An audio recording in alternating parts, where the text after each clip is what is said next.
يا أيها الذين آمنوا إن تنصروا الله ينصركم ويثبت أقدامكم. Ada orang yang berzina Ya, di satu kampung. apakah betul 40 rumah itu yang sekelilingnya mendapatkan dosa juga nih Pak Ustadz? 40 rumah. 40 rumah. Iya. Ustadz. Terima kasih kita ucapkan kepada Mama Rani. Ya. Mengenai perbuatan zina, ini merupakan salah satu dosa besar, salah satu kemungkaran yang harus kita cegah bersama. Iya. Ya. Yang mana mengenai pembatasan akibat dari pembiaran kemungkaran, pembiaran zina di kampung, di daerah, atau di kabupaten atau di negara tersebut hanya dibatasi dengan 40 rumah, itu belum saya jumpai ada dalilnya pembatasan. Tetapi lebih besar dari itu ada. Ya, lebih besar dari itu ada, sebagaimana yang dikatakan oleh Rasulullah Sallallahu Alaihi Wasallam, man ra'a munkaran falam yughayyirhu aw saka'an ya'umahumullahu bi'iqabih. Yaitu barang siapa yang melihat kemungkaran, kemaksiatan, dosa-dosa besar yang sudah semena-mena dan dia tidak merubahnya, maka dikhawatirkan apa?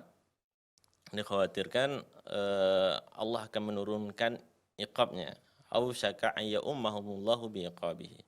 Yaitu iqab tersebut diturunkan oleh Allah secara umum, menimpanya. Itu baik yang saleh di kampung tersebut, di negara tersebut, di daerah tersebut, di kabupaten tersebut, au sakaya an ya ummahumullahu biiqabihi. Yaitu dikhawatirkan Allah menurunkan azab pada daerah tersebut. Jadi satu daerah ketika terjadi pembiaran kemungkaran. Dan adapun mengenai pezina, ya kan? Pezina itu memang ada ukubahnya, ya kan? Kalau dia muhsan, yaitu dicambuk. Muhsan ini yang sudah menikah, yang sudah menikah itu dirajam, ya. Dan dirajam, dilempari pakai batu, ditanam, ya kan, nampakkan kepalanya, habis itu dilempari pakai batu. Ini yang dilakukan, yang diajarkan oleh syariah, dan yang menegakkan ini yaitu siapa? Pemerintahan. Berarti nggak boleh kita main hakim sendiri, Pak. Nggak boleh main hakim sendiri, ya kan? Jadi ada waliul amri di sini yang melakukan had tersebut, penegakan had atau penegakan hukuman. Dan juga bagi yang ghairu muhsan, yang belum menikah, ini dia dicambuk 100 kali. Ya. Kalau dia hidup, ya dibebaskan setelah 100. Tapi kalau dia mati dalam 100, ya berarti disitulah ajalnya. Dan juga dalam pembiaran pelaku kemungkaran ini, sebagaimana yang dikatakan dalam hadis Rasulullah Sallallahu Alaihi Wasallam, orang yang membiarkan kemungkaran tersebut bagaikan dia menaiki atau menumpangi sebuah kapal. Ya, kapal itu di mana perjalanannya? Selamat sama di laut. Di laut, ya kan? Ya, di laut. Ya, jadi kapal itu kan ada tingkat-tingkatan, ya kan? Sampai di dak itu kan tingkatan paling bawah, ya kan? Kalau mereka butuh air, mereka akan ke atas, yang di bawah, ya kan? Ke atas, nanti naik, nanti turun lagi ke tempatnya, kan gitu kan? Itu yang orang bawah. Kalau seandainya ada ide kreatif dari orang yang di bawah, ya kan?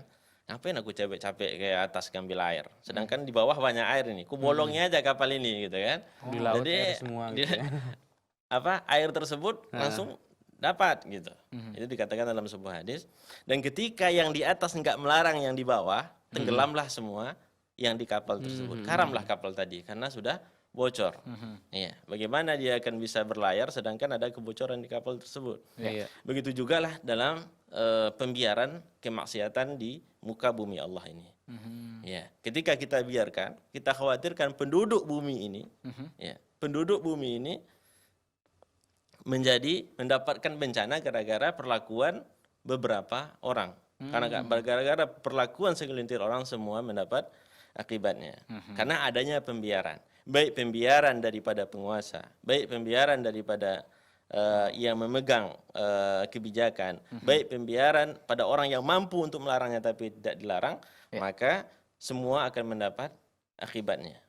Ya. Maka apapun bencana yang datang, apapun musibah yang datang, ya, kita harus bermuhasabah. Iya.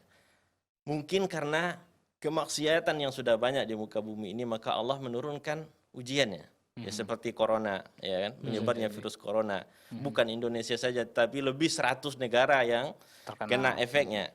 Ya, ribuan yang meninggal. Ya. Dan di situ ada orang yang soleh, ada orang yang toleh.